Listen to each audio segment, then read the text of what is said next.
two indications that we have right now, which are FDA approved, are for major depressive disorder, which is also called treatment-resistant depression in this instance.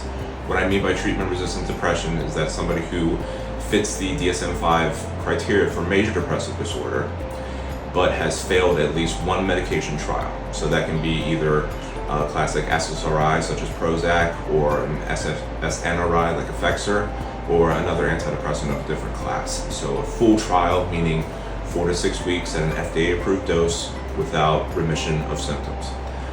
The other indication, the FDA approval, is for anxious depression. And what I mean by that is patients who also suffer from major depressive disorder, but also suffer from what we would call a Axis 1 anxiety disorder. It could be generalized anxiety, panic disorder, PTSD, etc.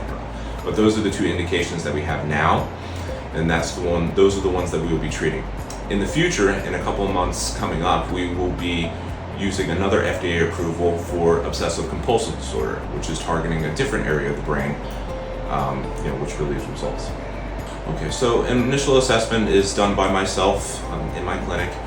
We go through the patient's family history, personal history, psychiatric regimens that they have tried in the past, comorbid medical conditions, any kind of medicines that they're taking currently.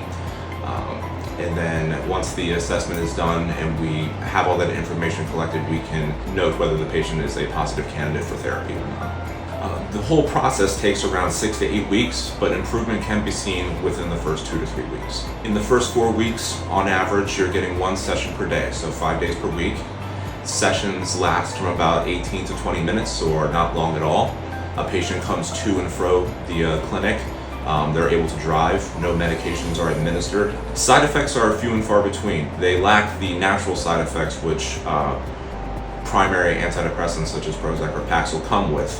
Most common is scalp irritation, where we place the magnet on top of the scalp where we're targeting the area, and that is transient and is not present after treatment. Response rates are usually in the high 60 to 70%, and remissions are more closer to 45-50%.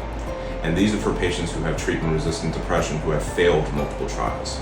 Patients with co-occurring substance use disorders or personality pathology would not be great candidates for therapy.